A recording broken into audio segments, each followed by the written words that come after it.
Pagkatapos na maging available sa trade market, iniuugnay na sa ngayon ang big man center na si Robert Williams III sa Golden State Warriors. Bago yan mga idol, heto muna. Kamakailan lang ay nagpadala ng kanyang babala si Christian Wood sa buong NBA patungkol sa kanyang pagbabalik na iba na raw ang Christian Wood na ito at siya'y babalik ng mayroong paghihiganti.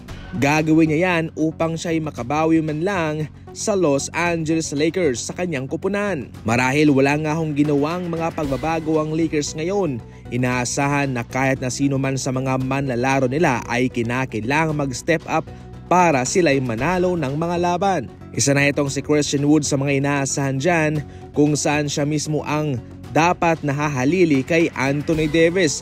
Kaso nga lang mga idol, sa hindi inaasang pagkakataon ay nagkaroon siya ng setback sa kanyang injury at ito'y sumailalim sa isang operasyon.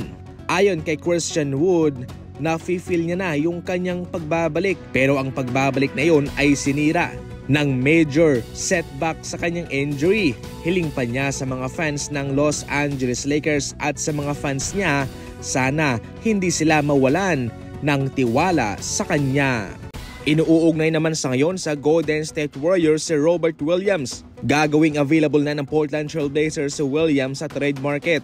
Ito'y kanilang papakawalan at posibleng nga itong mapunta sa isang contender na kupunan. Ngayon naman siya inuugnay sa Golden State Warriors kung saan ito'y swak daw sa kanilang sistema.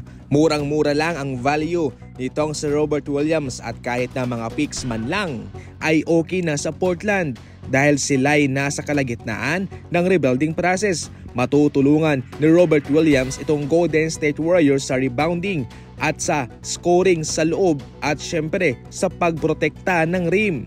Malaking bagay sa depensa sa perimeter ng Warriors itong si Robert Williams kapag nagkataon. Kabilang ito sa mga tumulong sa Boston Celtics nung siya'y nandun pa. Sa Portland Trail Blazers, hindi talaga siya napapakinabangan doon. Ang mga katulad niya ay bagay sa mga contender na kupunan. Maliban sa Golden State Warriors, aasahan natin na siguradong marami rin ang maghahabol sa kanya. Kahit may Looney, Jackson Davis at Quentin Post, ang Golden State Warriors kulang pa rin yung kanilang kalaliman sa big man.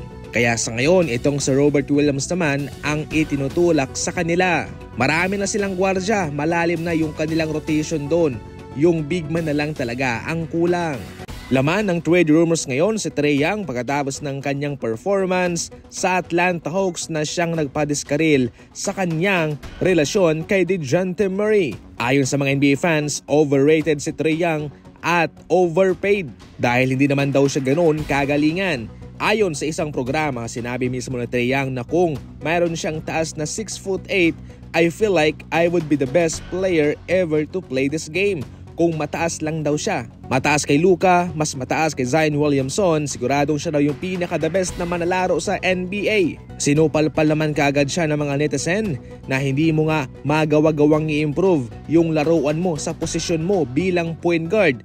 Ngayon ay gusto mo pang maging 6'8" at maging best ever player sa NBA sa taas na yan. Gawin mo muna, i-improve mo muna yung laruan mo bilang gwardya bago ka mapunta sa mga ganyang posisyon. Ngayon, bagsak ang trade value ni Trae Young sa trade market. Ayon pa nga sa isang eksperto, kung mayroong totoong market lang sa kanya, noon pa siya i-trade ng Atlanta Hawks. So yan lang muna sa ngayon ang ating mga balitang basketball. Araw-araw tayong nag-a-upload 3 video pa. I-like, i-follow ang ating Facebook page, i-subscribe na rin yung ating YouTube channel. And as always, thank you for watching.